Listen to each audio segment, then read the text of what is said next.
Comment effectuer la décomposition en facteurs premiers d'un entier? On voit ça tout de suite.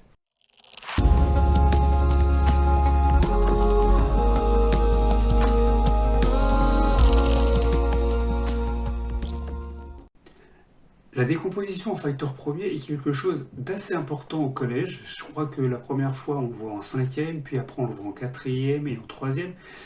C'est un chapitre qui sert à d'autres chapitres, qui sert pour les racines carrées, la réduction de fractions irréductibles, qui sert aussi pour les puissances. Ce sont des chapitres très importants sur le collège, sur cette partie-là, entre la cinquième et la troisième. Donc bien comprendre la décomposition en facteurs premiers est assez essentiel. Mais bon, comme je te le dis d'habitude, c'est pas très compliqué, il faut savoir de quoi on parle, et il y a une méthode à utiliser, je te la décris juste après. T'es prêt? C'est parti! Avant de parler de la décomposition des nombres en facteurs premiers, je vais faire un rappel sur les nombres premiers. Qu'est-ce qu'un nombre premier? Tu peux le voir à l'écran, j'ai mis la définition qui se trouve un peu partout. Un nombre premier, c'est un entier naturel, donc c'est tous les entiers positifs, qui admet exactement deux diviseurs distincts, entiers et positifs. Ces deux diviseurs sont 1 et le nombre considéré, puisque tout nombre a pour diviseur 1 et lui-même. Ça veut dire que tu peux diviser n'importe quel nombre par 1 et puis par le nombre lui-même. Tu prends 13, tu peux le diviser par 1 et par 13, ça va te donner un résultat entier. Les nombres premiers étant ceux qui ne possèdent pas d'autres diviseurs. Tu vois, 13 n'a pas d'autre diviseur que 1 et 13. Par contre, 9, tu peux le diviser par 3, par 1 et par 9. Donc il a d'autres diviseurs, donc ce n'est pas un nombre premier. D'accord ? Un nombre premier n'a que deux diviseurs, 1 et lui-même. Tu peux pas en trouver d'autres. Je rappelle ce qu'est un diviseur. Un diviseur d'un entier est un entier positif dont le reste de la division est nul. Quand tu divises 13 par 13, ça te donne 1 et le reste de la division est nul. 3 est un diviseur de 15, car le reste de la division de 13 par 3 est 0. Quand tu poses ta division comme tu l'as appris en primaire. Les nombres premiers. Alors il est bien de connaître les nombres premiers inférieurs à 20.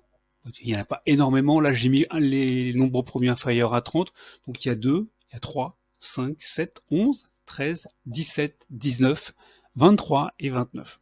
Ces nombres-là ne peuvent pas être divisés par autre chose que 1 et lui-même. Il y a des astuces pour savoir si un nombre peut être divisé par 2, par 3, par 5, par 10. Les nombres pairs qui sont divisibles par 2 se terminent par 0, 2, 4, 6 ou 8.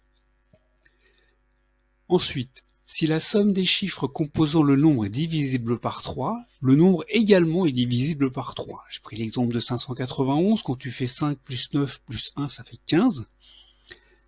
Tu prends le 15, tu fais 1 plus 5, ça fait 6. C'est divisible par 3. Donc, 591 aussi est divisible par 3. Enfin, les nombres entiers divisibles par 5 se terminent par 0 ou 5.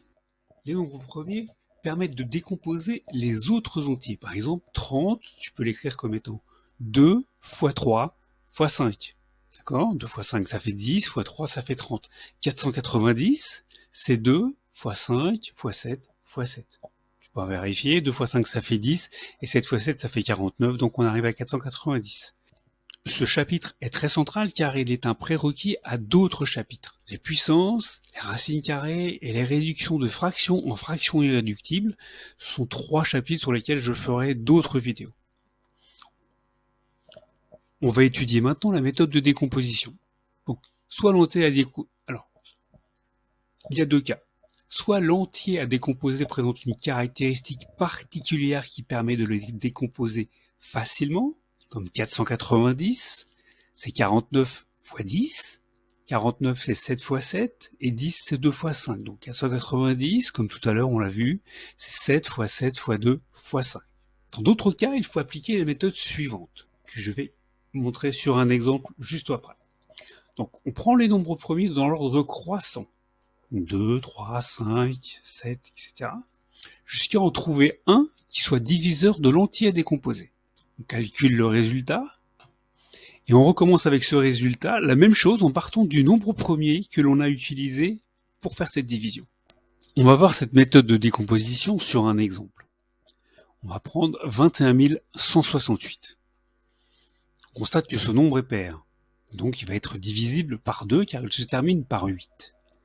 J'effectue la division de 21 168 par 2.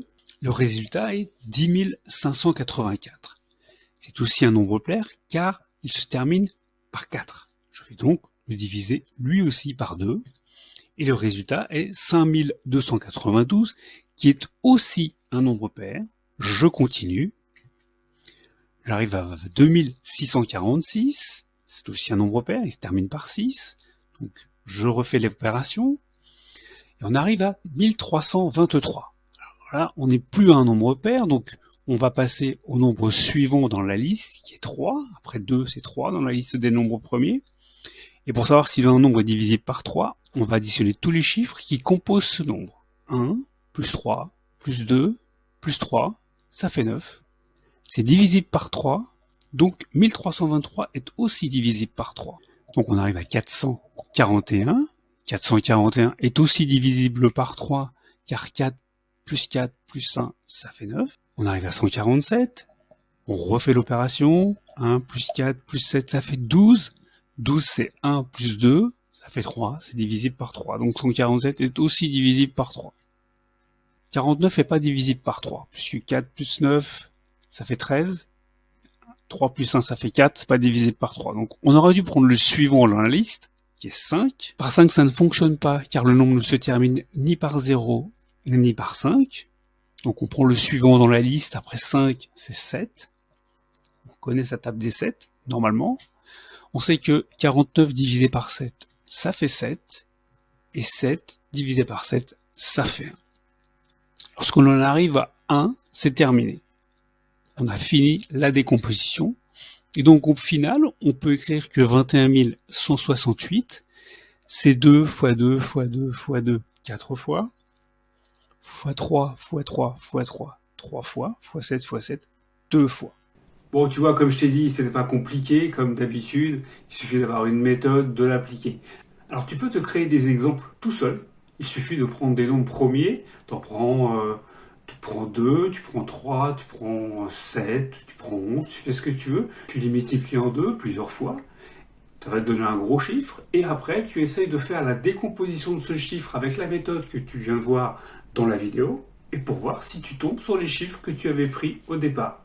Voilà, c'est pas plus difficile que ça. Si toi tu utilises une autre méthode pour décomposer les nombres, mets-la en commentaire. Raconte-moi comment tu fais. Peut-être que ta méthode est plus simple, plus rapide. Ma méthode, c'est quelque chose de mécanique. On part de 2, on va à 3, 5, etc. Ça peut être un peu plus long que certaines méthodes, peut-être un peu plus élégantes. Si tu en as une, mets-la en commentaire. En commentaire, mettez-moi aussi ce que vous pensez de la vidéo.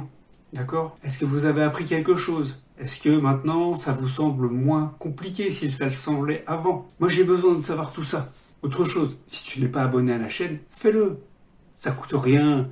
En plus, là, en bas, à droite, là, tu vas avoir un petit carré. Si tu es sur un PC, il suffit de passer ta souris dessus et hop, l'abonnement va se faire tout seul. Bon, si tu es sur un mobile ou une tablette, effectivement, là, il faut aller sur s'abonner sur le petit bouton qui est en dessous, là, quelque part par là. D'accord ? Bon, c'est pas compliqué. Et puis, pense au pouce.